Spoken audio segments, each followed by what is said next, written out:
Guys, arin na, okay na.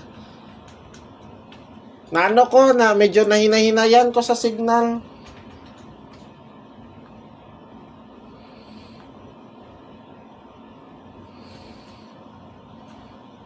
Arin na, paki-share sa dalian ninyo, paki-share para paspasta ninyo, paki-share ninyo. Dalian na nato ni guys sa kay hapit na ang time o oras.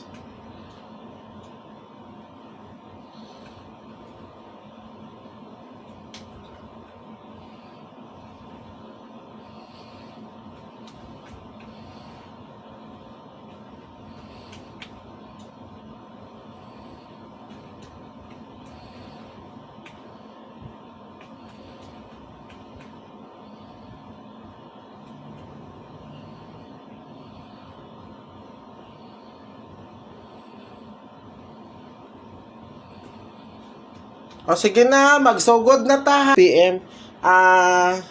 Again guys, ang mintin guys, ayaw ninyo kalimti ha, katong 594, 754, 975 o 974. Di ninyo ni kalimtan TR.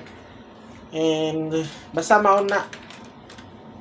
And katong mga hilig o glass to, mga addict, kabalo naman mo unsay last to giingon naman ako to ganina guys. Atong last to nato ganinang buntag. Umana na ako tog ingon eh. Mao ni ha katong pwede pa mo makahabol og taya 17, 13, 73. O kung mag-double 11 ya rambula lang na ninyo 71, 31, 37. Mao ning target nato ha. So tanawa lang na ninyo din ha. Angel na sendan scam. Basta wala, basta dili ni mao nga GCash ma'am, scam na. Mao lang na inyong tandaan guys.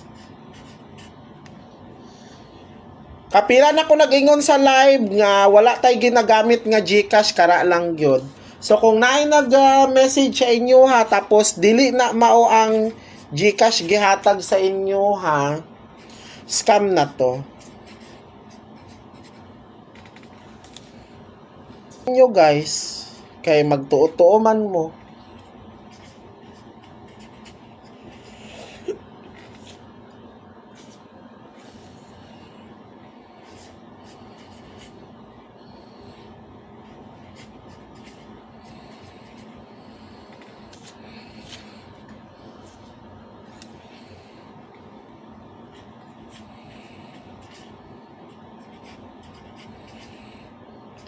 Ma'am, pwede ra man gamit og nawong ma'am nga dili imuhang pangalan. Kabalo naman mo karon sa Facebook, kabalo naman mo pwede ra nato kawaton ang picture sa uban. Ako ana dili ko na basta-basta sila malocate ma'am, kay nagagamit man na sila mga piki nga account. Ang malocate lang nimo ana kana mga GCash nila, pero unsaon pag-locate nimo kay dako kay kagastuson.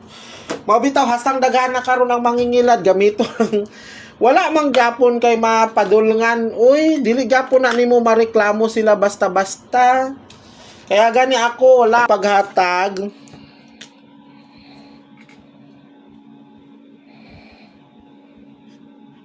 Unya na ko magtaya og last to, oy.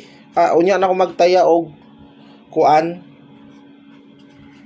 Kanang pakat-upay na.